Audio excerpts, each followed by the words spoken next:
अंत में ये मलमूत्र त्याग करके वहीं पर लेट जाते हैं। तब संसार के लोग इनसे दूर दूर घृणा करते हुए रहने लगे। और इनके शरीर में ऐसी दिव्यता आ गई परीक्षित कि पुरी से सुरभि सौगंधम वायुम तम देशम 10 योजनंतात सुरभिम चकार। इनके देह में इतनी दिव्य सुगंध निकलती है कि 40 कोस तक का वातावरण सुगंधित रहता है। ऐसी दिव्यता इनमें आ गई। 8 सिद्धियां प्रकट होके सामने खड़ी हो गई। अणिमा, महिमा, गरिमा, लघिमा, प्राप्ति, प्राकाम, ईसत, बसत, सारी सिद्धियां कहती हैं महाराज हमको चरणों की दासी बना लो, कुछ सेवा दीजिए। पर हृदय नाभ्यनंदन, ऋषभ देव जी ने एक भी सिद्धि को अपने पास नहीं फटकने दिया। बोले जाओ जाओ, कोई आवश्यकता नहीं। परीक्षित ने पूछ दिया महाराज सिद्धियों के लिए तो लोग पागल बने घूमते हैं, कुछ लोग तो भूत प्रेतों की सिद्धि में ही जिंदगी बर्बाद कर लेते हैं, पर अणमानिक सिद्धियां तो बड़ी दुर्लभ होती हैं।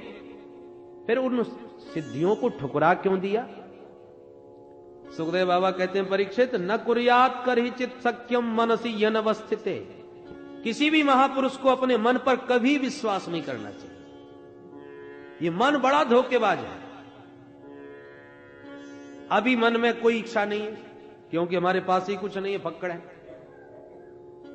आज मन कहेगा अरे सिद्धियां हैं, सेवा करना चाहते हैं, स्वीकार करने में क्या है, उनका दुरुपयोग नहीं करेंगे, जब जरूरत पड़ेगी तब देखेंगे। तो पहले तो सिद्धियों को स्वीकार करवाएगा, फिर कहेगा अरे बेचारा देखो इतना परेशान है ये व्यक्ति, अपनी सिद्धि का प्रयोग करके इसका कल्याण करो। ये मन बड़ा धोखेबाज है। छूने देखने में क्या बुराई है, देख लो। फिर कहेगा पास जाने में क्या बुराई है, फिर कहेगा बात करने में क्या बुराई है, फिर कहेगा थोड़ा छूने में क्या बुराई है। ऐसे ऐसे कर करके तुम्हें गर्त में डाल देता है। इसलिए न कुर्यात कर ही चित सख्यम मनसी यह नवस्थिते, मन पर कभी विश्वास न करें।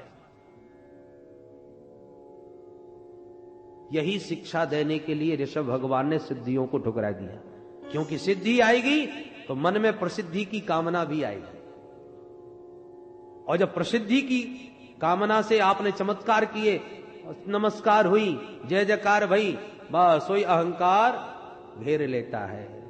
मान बड़ाई जब से आई तब से किस्मत फूटी, स्वामी स्वामी बजने लागे लगन राम से छूटी। इसलिए जो सच्चे सत्पुरुष होते हैं वो इन चक्कर में नहीं पड़ते।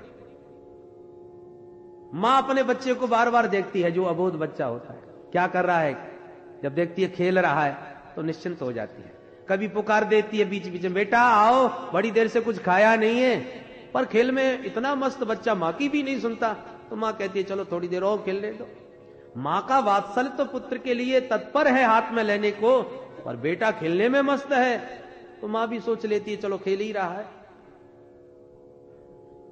पर मां कभी कभी बहुत व्यस्त रहती है, और उस समय बच्चा जब मां को छेड़ता है गोद में आने के लिए, तो मां फिर खिलौने देती है, देख बेटा थोड़ी देर खेल ले, मैं थोड़ा ये काम और निपटा लूं फिर तुझे संभालूंगी। बच्चा यदि खेलने में मस्त तो मां फिर अपने कार्य में व्यस्त। पर बच्चा जब मां के दिए सारे प्रलोभनों को फेंक देता है, चाहे खिलौना देवे चाहे कुछ भी, तब मां समझ लेती है कि अब इसे मेरी परम आवश्यकता है, अब ये मेरे बिना नहीं रहेगा। तब तक कितने भी काम पड़े हो सब छोड़ेगी, पहले बच्चे को संभालेगी। उसी प्रकार भगवान का स्वभाव है। जीव जहां भगवान की ओर अभिमुख हुआ कि भगवान ने ये मान बड़ाई के खिलौने उसे थमाए, और प्राय बड़े बड़े महापुरुष इन खुनखुनों में ही खेलते रह जाते हैं, इन रिद्धि सिद्धियों के चमत्कार में ही फंस के रह जाते हैं। इन समस्त प्रलोभनों का परित्याग जो कर देते हैं वो प्रभु का सामीप्य और अनुग्रह प्राप्त करते हैं। ये शिक्षा देने के लिए ही ऋषभ देव जी ने सिद्धियों को ठुकराया परीक्षित। अंत में परम गति को प्राप्त हुए, पर ऋषभ भगवान की इस बाह्य क्रिया का अनुकरण किया अरहन नाम के राजा ने, और वहीं से जैन मत का शुभारंभ हो गया।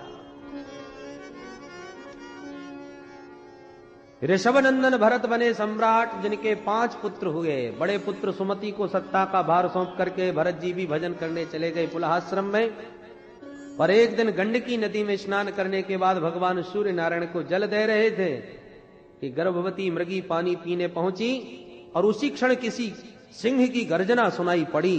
तो गर्भवती मृगी ने छलांग लगा दी नदी पार करने के लिए और उसी पल उसके गर्भ का बालक पैदा हो गया। मृगी का प्राणांत हो गया। बच्चा पैदा होते ही पानी में गिरा। भरत जी ये दृश्य देख रहे थे। मैंने तुरंत कुछ नहीं किया तो बच्चा भी मर जाएगा। छलांग मारी, बच्चे को बचा लिया, लेके घरे आए। देखो दया का काम यही पूरा हो गया। जीव मात्र पर दया करो, दया धर्म का मूल है, ठीक बात है। परंतु कभी कभी सात्विक वृत्तियां भी जीव के बंधन का कारण बन जाती है। दया का काम यही पूरा हो गया कि आपने बच्चे को पानी से बाहर निकाल लिया। अब घर ले आए, घर ले जाकर के फिर दूध पिलाया, फिर कोमल कोमल घास तोड़ तोड़ के खिलाई। खाने लगा, पीने लगा, उछलने लगा, चाटने लगा। अब भरत जी का चित्त चिपकने लगा। वही दया धीरे धीरे मोह में बदलती चली गई। कितना प्यारा है। अकेला रहता था, अब इससे थोड़ा मन लग गया। आश्रम में चहल पहल हो गई। मृग का छोना उछल कूद करने लगा। भजन करने ध्यान में कभी बैठते हैं तो मृग का छोना आके चाटने लगता है, सूंघने लगता है। डांट देते हैं तो भोला बन के सामने बैठ जाता है, तो दया आ जाती है। कितना प्यारा है। मैं ही तो इसका मां बाप हूं, मेरे अलावा है कौन इसका। धीरे धीरे मोह प्रबल होता चला गया। अब एक दिन वो आया कि मृग का छोना भाग गया, सजातीय मृगों के झुंड के साथ चला गया। अब भरत जी ने खूब ढूंढा, चारों तरफ कहीं नहीं मिला। इतने पागल हो गए उसके प्रेम में कि सूर्य भगवान से पूछ रहे हैं, चंद्रदेव से पूछ रहे हैं, कहां चला गया भैया, तुम ही बताओ। कहीं पता नहीं चला। तो प्रेम दीवाने भरत जी उसी के प्रेम में शरीर त्याग बैठे। अंते यामती सागती। चिंतन मृग का हुआ, अगले जन्म में मृग योनि प्राप्त हो गई। अरे जीवों पर दया करना बहुत अच्छा काम है, पर दया को भी जरा सावधान होकर कीजिए। आजकल कुत्तों पर बहुत दया कर रहे हैं लोग, गोदी में खिलाते हैं। तो सावधान, दया की भी एक मर्यादा है। किस पर कैसे दया की जाए। तो मृग योनि प्राप्त हो गई।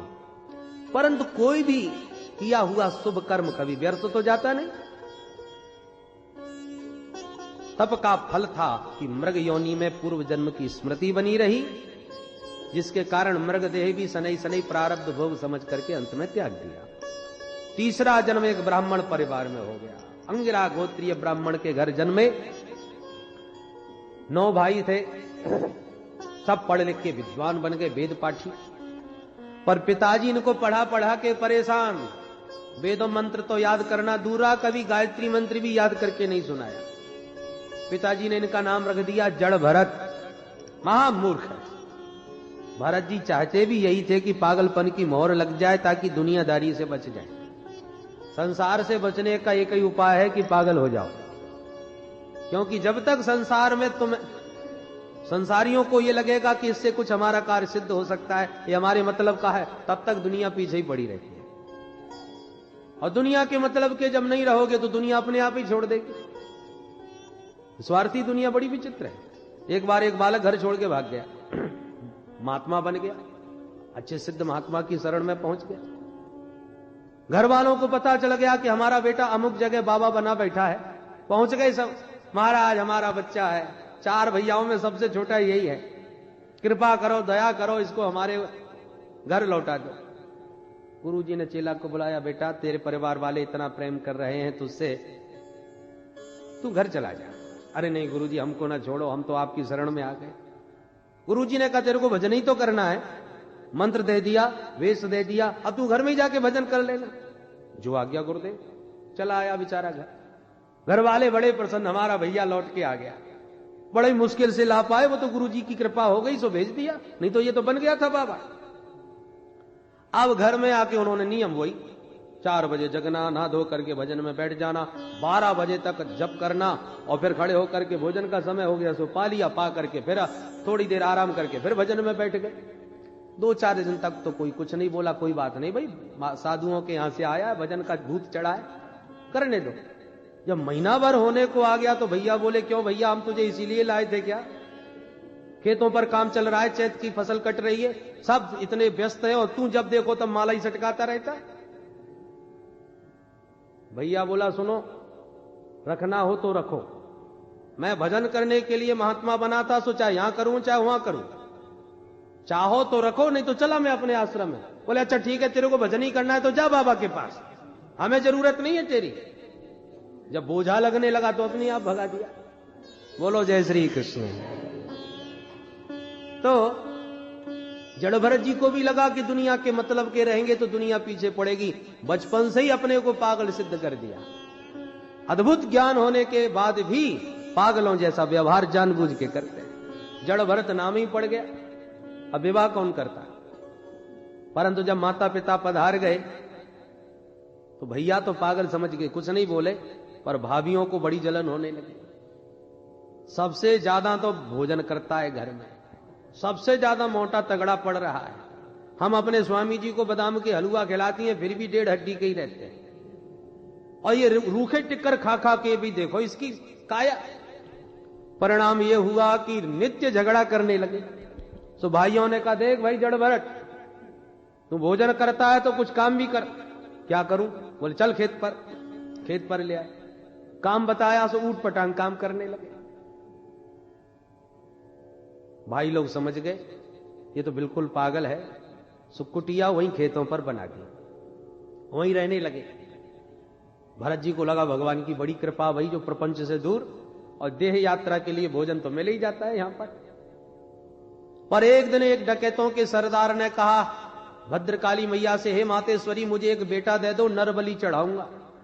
अब उसके बेटा हो गया। सरदार खुश हो गया, पकड़ के लाओ। सो और तो कोई मिला नहीं, डकैतों को खेतों पर पड़े महाराज जी मिल गए। सो पकड़ करके ले गए। इन्होंने कोई विरोध नहीं किया, चल पड़े उन्हीं के साथ। ले गए भद्रकाली के मंदिर में। पहले तो खूब बढ़िया स्नान कराया, बढ़िया बढ़िया वस्त्र धारण कराए, बढ़िया विविध प्रकार का भोजन कराया। मंदिर में ले जाके बोले, करो बाबा दंडवत, और जो दंडवत करने लगे सोई तलवार निकाली। जड़ भरत जी बोले, ये काय क्यों दिखा रहे हो भैया?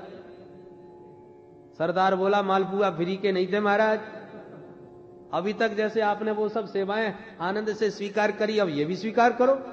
जड़ भरत जी बोले, हे भगवान, ये दुनिया तो बड़ी विचित्र है, चलो जैसी हरी इच्छा।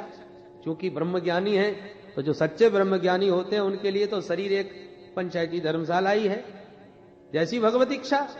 जीवन मुक्तों का शरीर तो प्रारब्धानुसार चलता है। वो तो भद्रकाली के चरणों में सिर झुका के बैठ गए, कहीं कोई भय नहीं, कोई आतंक नहीं। भद्रकाली ने देखा, हो ब्रह्मज्ञानी चरणों में सिर झुकाए बैठा है, और ये अज्ञानी ब्रह्मज्ञानी का बलिदान करने जा रहे हैं। जो तलवार का प्रहार करना चाहा सरदार ने, सहसो चटाट सैव देवी भद्रकाली। भद्रकाली प्रकट हो गई, तलवार को छीन लिया, और जितने डकैत खड़े थे सबकी गर्दन को काट दिया। बोल दुर्गा मैया की। जड़ भरत जी ने जब दृष्टि उठा के देखा तो मंदिर के अंदर का सारा दृश्य बदल गया। समझ गए, काल के गाल से निकाल लिया मातेश्वरी ने हमको। अब स्वतंत्रता से विचरण करने लगे, घर लौट के नहीं गए। पर एक दिन सिंध सौवीर देश का राजा रघुगण पालकी में बैठ के जा रहा था सत्संग करने के लिए कपिलाश्रम की ओर। अचानक एक बीमार हो गया, भारवाहक। कहारों ने निवेदन किया, सरकार एक साथी अचानक बीमार पड़ गया, अब क्या करें? राजा ने कहा, तो जो मिल जाए उसे पकड़ के लगाओ। और तो कोई मिला नहीं, सामने से महाराज जी आएंगे। जड़ भरत जी को देखकर कहारों ने समझा मोटा तगड़ा व्यक्ति है, बढ़िया भार ढोएगा, पकड़ो इसी को। ए बाबा इधर आओ। चले आए। कहो। बोले, लग जाओ महाराज की पालकी में, सिंध सौवीर देश के राजा विराजमान है। ठीक है भैया, धर दो कंधे पर। सो बीमार को हटा के महाराज को लगा दिया। अब कहारों की तो बड़ी तीव्र गति होती है चलने की, और महाराज जी जीवन में पहली बार लगे, वो अपनी मस्ती में चल रहे हैं। दृष्टिपूतम नशेत पादम, महापुरुष तो नीचे दृष्टि डाल के चरण रखते हैं, कोई चींटा चींटी भी न बनने पावे। जा रहे थे। अब कहार खूब जल्दी चलने का प्रयास करें, पर ये टस से मस नहीं, जैसे चलना है वैसे ही चले। अचानक पैर के नीचे चींटा दिख गया तो उसे बचाने के लिए छलांग और लगा दी। अब पालकी में लगा व्यक्ति छलांग मारे तो पालकी का हाल क्या होगा? पालकी डगमगाई और महाराज की राजा की खोपड़ी चटा। राजा तो लाल पीले हो गए। हे बोढ़ारः साध्वत क्रमित विषमोह्यते यानम। ए भारवाह को ठीक से पालकी चलाना नहीं आ रहा, मर मर के चल रहे हो, फिर भी सिर फोड़ रहे हो। अब कहारों ने हाथ जोड़ के कहा, सरकार अयम अधुनैव नियुक्तोपि न द्रुतम व्रजति। हमने देखिए इस रंगरूट को अभी अभी लगाया और फिर भी ये बिल्कुल मर मर के चल रहा है जैसे इसने भोजन ही ना किया हो। और इसके चक्कर में आप हम पर नाराज ना होइए महाराज, आप इसी को समझाइए। एक मछली सारे तालाब को गंदा कर देती है। अच्छा, नीचे झुक करके देखा, हृष्ट पुष्ट शरीर जड़ भरत जी का दिखाई पड़ा तो राजा व्यंग के बाण चलाने लगे। ओहो देखो देखो बेचारा कितना पतला दुबला 1.5 हड्डी का आदमी, उस पर इतना बोझा तुमने मेरी पालकी का लाद रखा है कंधों पर। तुम लोग अभी अभी लगे हो ये बेचारा पालकी का लाद रखा है कंधों पर। तुम लोग अभी अभी लगे हो ये बेचारा कब से पालकी ढो रहा है, इसलिए अहो श्रांतोषी। बेचारे को बड़ा भार है, कष्ट है। जड़ भरत जी सब समझ रहे हैं पर फिर भी मौन चुपचाप चले जा रहे हैं। फिर कोई चींटा चींटी नजर आई तो फिर उछल बैठे। अब तो राजा का क्रोध ज्यादा ही बढ़ गया। प्रमत्तस्य करोमि चिकित्साम दंड पाणी रिव। हे मत वाले, तू जानबूझ के नाटक इसलिए कर रहा है ताकि तुझे मैं भार मुक्त कर दूं। बहुत अच्छी तरह जानता हूं मैं, वो दंड दूंगा जैसे यमराज पापियों को शुद्ध करते हैं। अब जड़ भरत जी को लगा कि यदि मैं नहीं बोला तो ये ऐसे ही बोलता रहेगा, बोलने से मुझ पर तो कोई फर्क नहीं पड़ने वाला, परंतु मेरा अपमान करने से ये जरूर नरक में गिरेगा। बोल पड़े, जीवन में आज पहली बार बोले, ऐसा बोले कि कल्याणी कर दिया। संत जल्दी से बोलते नहीं और संत की कृपा मई वाणी जब प्रकट होती है तो निश्चित जीव का कल्याण है। आज ही क्यों बोले? क्योंकि संत तब बोलते हैं जब उन्हें कोई पात्र दिखाई पड़ता है। जड़ भरत जी समझ गए रघुगण पात्र है, संतों में श्रद्धा रखता है, सत्संग में भी जाता है। थोड़ी सी कसर यह है कि रजोगुणी है, राजा है तो राजसी अभिमान है। यदि ये रजोगुण, ये राजसी अहंकार इसका यदि निकल जाए तो परम अद्भुत पात्र है।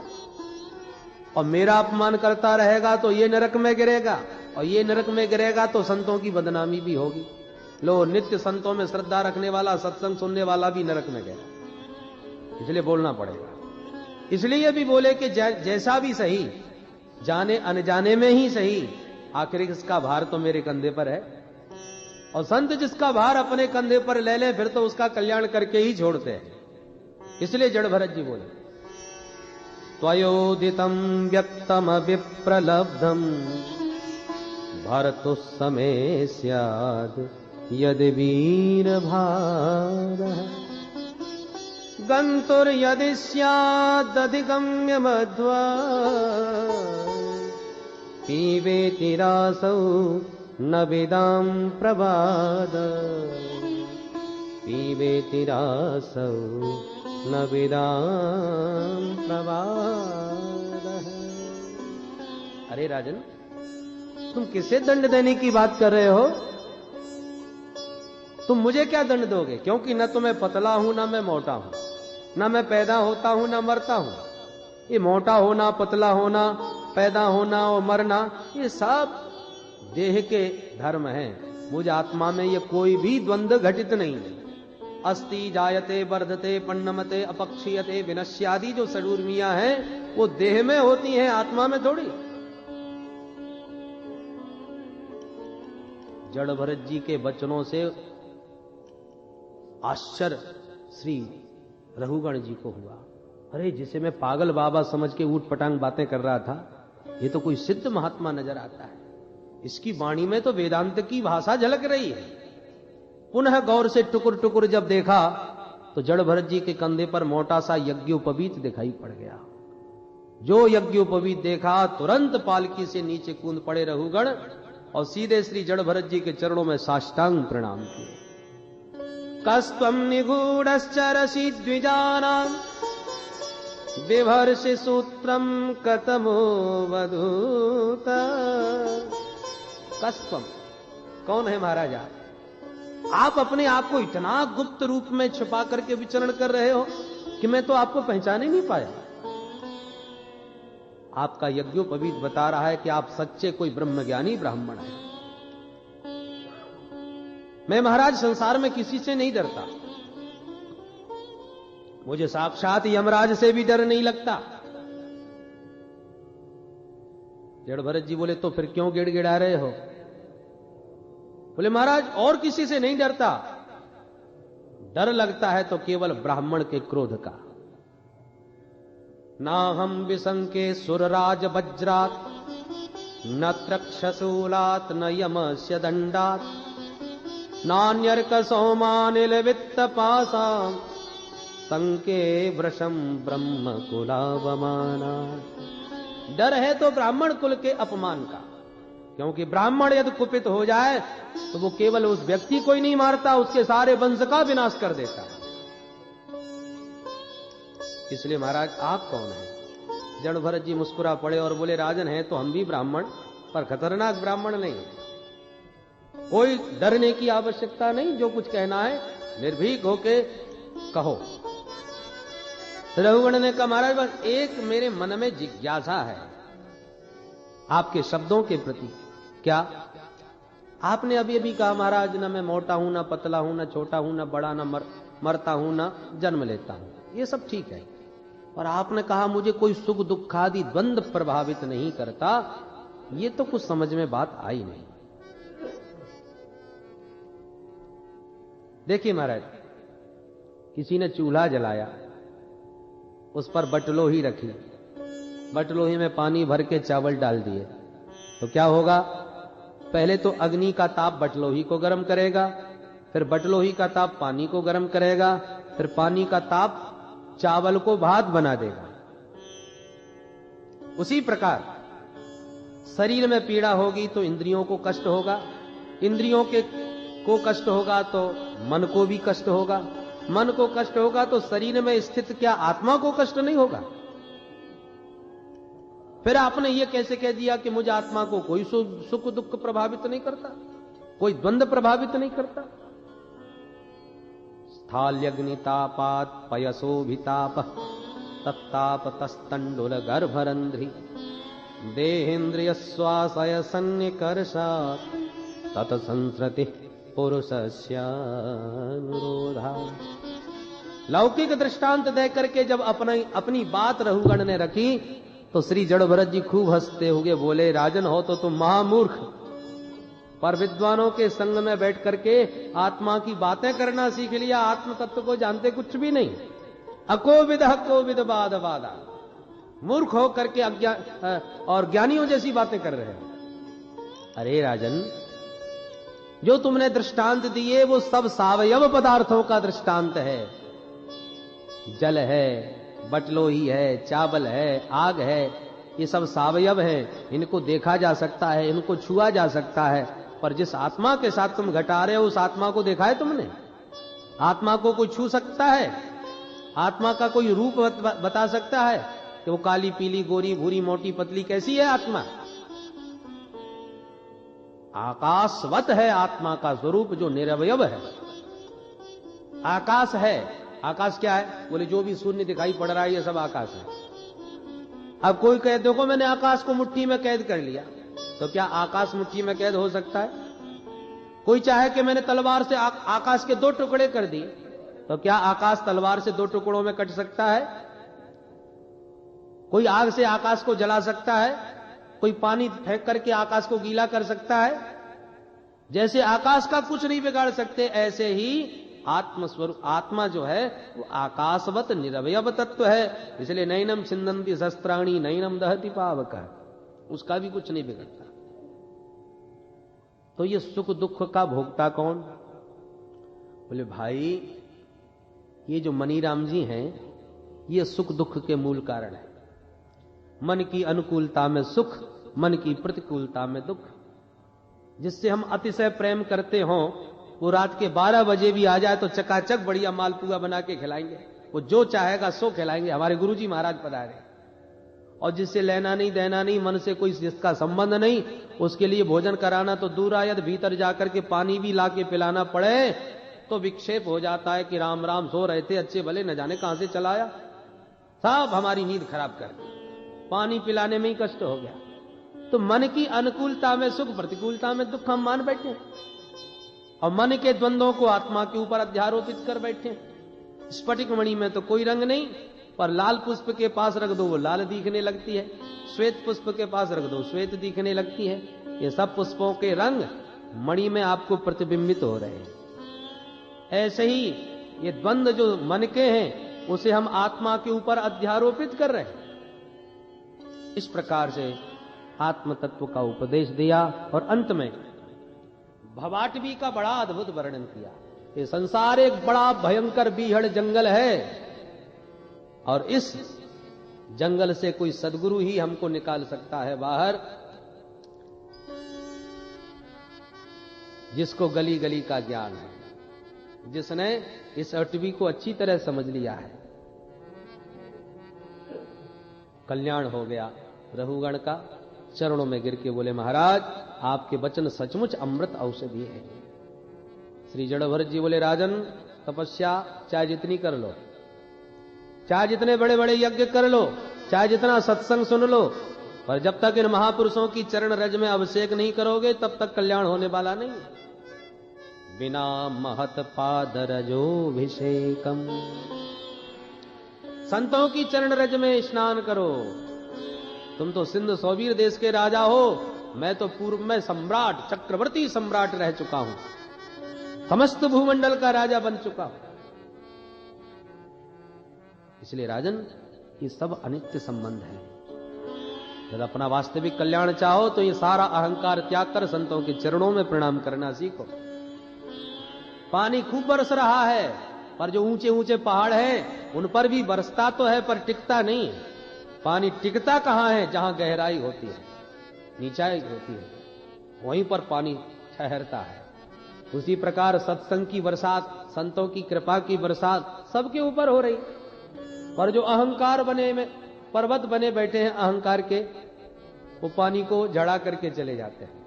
और जिनके पास नम्रता का पात्र है, ये सत्संग का जल उन्हीं के हृदय में ठहरता है। इस प्रकार सारा अहंकार तोड़ दिया श्री जड़भरत जी महाराज ने और रघुगण का कल्याण हो गया। बोल भक्तवत्सल भगवान। इसी प्रियव्रत वंश के अंतिम राजा महाराज विरज हुए। परीक्षित ने पूछा महाराज अब जरा हमें भूगोल खगोल के बारे में कुछ बताइए। तब सुखदेव जी महाराज ने कहा राजन 7 द्वीप और 7 समुद्र हैं, जम्मू द्वीप, प्लक्ष द्वीप, कुशद द्वीप, क्रौंच द्वीप, पुष्कर द्वीप, और 7 द्वीप एक एक सागर से समावृत हैं। जम्बू द्वीप के कमल कर्णिका की बात 9 खंड हैं।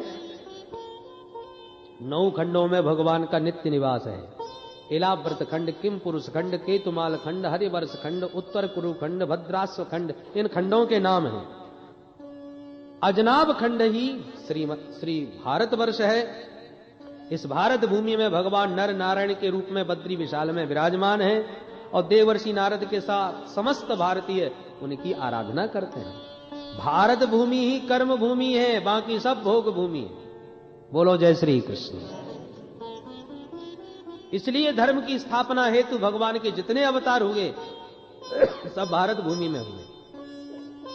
क्यों जी? जब भगवान विश्व का कल्याण करने के लिए आते हैं, सारा ब्रह्मांड भगवान का है, तो फिर भारत भूमि में ही जन्म क्यों लेते हैं? जापान में, अमेरिका में, इंग्लैंड में क्यों नहीं होते भगवान के अवतार? बोले भाई ये पूरा शरीर हमारा है, पर इस शरीर में किसी कारणवश पैर काटना पड़े तो हम काट देंगे, जीवन चला लेंगे। हाथ काटना पड़े काट देंगे, जीवन हमारा चल जाएगा। आंख निकालनी पड़े निकाल देंगे, जीवन उसके बिना भी चल जाएगा। पर हृदय की धड़कन यदि बंद हो गई तो गोविंदाय नमो नमः। पूरा शरीर स्वस्थ है, सुरक्षित है, हाथ पैर नाक कान सब ठीक है, पर हृदय की धड़कन यदि समाप्त हो गई तो शरीर व्यर्थ हो गया। उसी प्रकार समस्त विश्व परमात्मा का शरीर विराट वपु है, परंतु भारत भूमि भगवान का हृदय स्थल है। और इस भारत भूमि में धर्म की धड़कन जब तक चल रही है तब तक विश्व में धर्म का साम्राज्य है। और भारत भूमि के हृदय स्थल से यह धर्म की धड़कन रुक गई तो सारे विश्व से धर्म की हानि हो जाएगी। और धर्म की रक्षा भारत भूमि में हो गई तो विश्व में धर्म की रक्षा हो जाएगी। इसलिए भगवान के जितने भी अवतार होंगे धर्म संस्थापनार्थाय संभवामि युगे युगे, धर्म की स्थापना के लिए भारत भूमि में ही भगवान पधारे। बड़े बड़े देवता इसीलिए भारत भूमि में जन्म लेने को तरसते हैं। अहो अमीसाम किम कार्य शोभनम प्रसन्न येषां स्वदित स्वयं हरि यैर्जन्म लब्धम न सुभारताजिरे मुकुंद सैवोपयकम स्पृहाहिना। भारतीयों को जब भगवान की सेवा में रत देखते हैं देवता तो उनके मन में जलन होती है कि ये मानव जो आज तक हमारी पूजा कर रहा था यदि इसी प्रकार से आराधना करता रहा